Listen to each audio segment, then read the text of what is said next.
سڵاتان لەبێت ئەمڕۆ باسی ئەم هێلیکۆپتەری کاراکاڵەتان بۆ دەکەم کە عێراق کڕویەتی و لە چەند ڕۆژی داهاتووە دەگاتە بەغداد. پێشەوەی بگاتە بەغداد لە ستۆدیۆی ڤارەوە تایبەتمەندیەکانی ئەم هێلیکۆپتەرەتان بۆ باس دەکەم. وەزارەتی بەرگری عێراق دەڵێت لەم چەند ڕۆژەی داهاتوودا و بەر لە ئەوەی پێبخینە ساڵی نوێوە 6 هێلیکۆپتەری جەنگیان ڕادەست دەکرێت کە هێلیکۆپتەری کاراکاڵی فەڕەنسیە، ناوی H225M. ئەم هێلیکۆپتەرانە توانایەکی بەرزی سەربازیان هەیە کە کەمێکی دیکە لەسەر ئەم شاشەیەوە تایبەتمەندیەکانی دەخینەوە. تەحسین خەفاجی کە بەڕێوەبەری ڕاگەاندنی هێزە چەکدارەکانی عێراق دەڵێت ئەم هێلیکۆپتەرە فەڕەنسیانە دەبنە پشتیوانێکی گەورە بۆ بەرگری وڵات. عێراق دەچێتە پاڵ زلهێزێکی گەورەی وەکوو بەڕازی کە ئەوانیش هاوشێوەی عێراق بە گوێرەی گرێبەستێک 20 هێلیکۆپتەری هاوشێوەیان لە فەڕەنسا کڕیوە. چیرۆکی کڕینی ئەم هێلیکۆپتەرە سەربازیانە هی ئێستانە. عێراق لە سەردەمی جەنگی دژی داعشەوە خەونی ئەوەی هەبووە ببێتە خاوەنی کاراکاڵ. پاش گفتوگۆ و ساڵانێکی درێژ فەڕەنسا ڕەزامەندی نیشاندا بە ڕادەستکردنی ژمارەیەک لەو هێلیکۆپتەرانە بە بەغداد. مانگی 5 ئەمساڵ بۆ یەکەم جار گرێبەستەکە لە نێوان کۆمپانیای ئێرباسی فەڕەنسی و وەزارەتی بەرگری عێراق واژۆکرا. سابەت عەباسی وەزیری بەرگری عێراق و پاتریک دۆرێل باڵێزی فەڕەنسا لە بەغداد گرێبەستەکان واژۆ کرد و عێراق هەنگاوێکی دیکەی لە بەهێزکردنی بەرگری وڵاتەکەی چووە پێشەوە.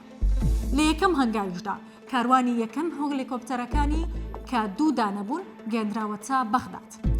ئەم هێلیکۆپتەرە نوێترین جۆری هێلیکۆپتەرە لە خێزانی سوپەر پوما، یەکێکە لە بەهێزترین هێلیکۆپتەرەکانی سەرئاستی جیهان بۆ زیاد لە ئەرکێکی سەربازی دیزاین کراوە. بۆ نمونە دەتوانێت تاوەکو 28 سەرباز بە چەکەکانیانەوە لە جێگەیەک بۆ جێگەیەکی دیکە بگوازێتەوە. سەرباری ئەوەی دەتوانێت کاری گەڕان و دۆزینەوەش ئەنجام بدات بۆ ئەو سەربازانەی لە ناوچەی شەڕدا بێسەر و شوێن دەبن. کارێکی دیکەی گرنگی هێلیکۆپتەرەکە ئەنجامدانی ئۆپراسیۆنە بۆ دابەزاندنی سەربازە لە شوێنە هەستیارەکاندا. جگە لەوەش شوێنی لە خۆگرتنی تیمی پزیشکی و پێداویستیەکانی بۆ حاڵەتی لە ناکاو تێدایە. بە گوێرەی بە داداچوونەکانی ڤار ئەم هێلیکۆپتەری کاراکاڵە نرخی لە 7 ملیۆنە. جا هەر ڤار لەسەر تایبەتمەندیەکانی هێلیکۆپتەری کاراکاڵ گرافیکێکی بۆ ئامادە کردوون. سەبارەت بە گرافیکەکە لەبارەی پانی و قورسایی ئەم هێلیکۆپتەرە و درێژەکان و کۆمەڵێک تایبەتمەندی دیکە لێرە ئێمە بۆتان بەخەینە ڕوو کە درێژی ئەم هێلیکۆپتەرە 19.5 مەتر دەبێت. پانیەکەی 4.3 مەترە و لەگەڵ ئەوەشدا بەرزی هێلیکۆپتەری کاراکاڵ 5 مەتر دەبێت. ئەگەر بازە تایبەتمەندێکی دیکەی ئەم فڕۆکەیە بکەین، قورسایەکەی 11.25 تۆن دەبێت، خێراییەکەی 324 کیلۆمەتر دەبێت لە کاتژمێردا.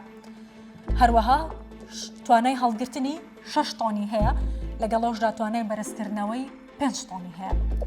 ئەگەر بازە تایبەتمەندێکی دیکەی ئەم هێلیکۆپتەرە بکەین، ستافی فڕۆکەوانی 28 سەرباز هەڵدەگرێت.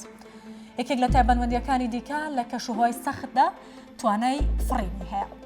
ئەگەر باز لە تایبەتمەندێکی دیکەی بکەین، ڕاداری پشکنینی دەوروبەری هەیە، لەگەڵ ئەوەشدا شەوبینینی هەیە، لەگەڵ ئەوەشدا یەکێک لە تایبەتمەندیە زۆر باشەکانی ئەم هێلیکۆپتەرە سیستەمی GPS هەیە. 3 جۆر چەکی ئۆتۆماتیکی لەسەر جێگیر کراوە. یەکێک لە تایبەتمەندیەکانی دیکەی تەقاندنی 6000 گولەیە لێک خولەکدا، واتە هێلیکۆپتەری کاراکاڵ توانای ئەوە هەیە لێک خولەکدا 6000 فیشەک بتەقێنێت. هەڵگرتنی موشکی دژە تانک و وەوردە لە پێکانی ئامانجەکاندا. ئەگەر باسی ئەو وڵاتانەش بکەین کە خاوەنی فڕۆکەی یاخود هێلیکۆپتەری کاراکاڵە، یەکێک لەو وڵاتانە وڵاتە زلهێزەکان کە بەرازیلە کە خاوەنی 20 هێلیکۆپتەری کاراکاڵە.